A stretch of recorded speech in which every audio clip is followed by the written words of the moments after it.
দেখতে খুব সুন্দর একটি হাত পাখা, বাতাসও বেশ আরাম। কিন্তু পাখাটি নাড়তেই ভেতর থেকে বেরিয়ে আসলো ছোড়ার মতো 11টি ধারালো অস্ত্র। প্রথমে দেখে বোঝার উপায় নেই একটি সাধারণ পাখা বা ছাতা জাতীয় এই জিনিসটির মধ্যে এমন কিছু লুকিয়ে থাকতে পারে যা একটি প্রাণঘাতী অস্ত্র। এভাবে সাধারণ জিনিসপত্রের ভেতরে প্রাচীন গোপন অস্ত্রগুলোকে নতুন জীবন দিচ্ছেন চীনের কারিগর শিচং।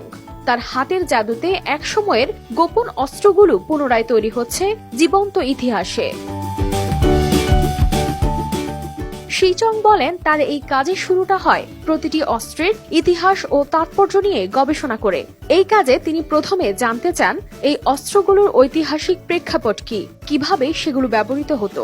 এরপর তিনি মনোযোগী হন বর্তমান প্রযুক্তির সাহায্যে সেই গোপন অস্ত্রগুলোকে কিভাবে পুনর্নির্মাণ করা সম্ভব। এসব আগ্রহ থেকে তিনি এগিয়ে যান এবং কারিগরি কৌশলে তৈরি করেন নতুন অস্ত্র। তার মতে একটি ভালো অস্ত্র এমন হওয়া উচিত যার সৌন্দর্য এবং কার্যকারিতা দুইই বহন করে। তবে শিচং যখন এই কাজ শুরু করেন তখন খুব কম মানুষই এই ধরনের অমূর্ত সাংস্কৃতিক ঐতিহ্যের প্রতি মনোযোগ দিতেন। কিন্তু বর্তমান চীনের পরিস্থিতি অনেকাংশেই বদলেছে।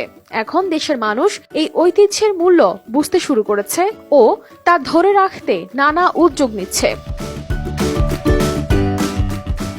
শিচংয়ের স্বপ্ন তার কাজের মাধ্যমে এই চীনা ঐতিহ্যকে বিদেশেও ছড়িয়ে দেওয়া, যাতে অন্য দেশের মানুষও তাদের সংস্কৃতির সাথে পরিচিত হতে পারে। স্থানীয় সংবাদ মাধ্যমের মতে শিচং এখন সামাজিক মাধ্যমে বেশ জনপ্রিয়। তবে তার কাজের কিছু বিশেষত্ব রয়েছে।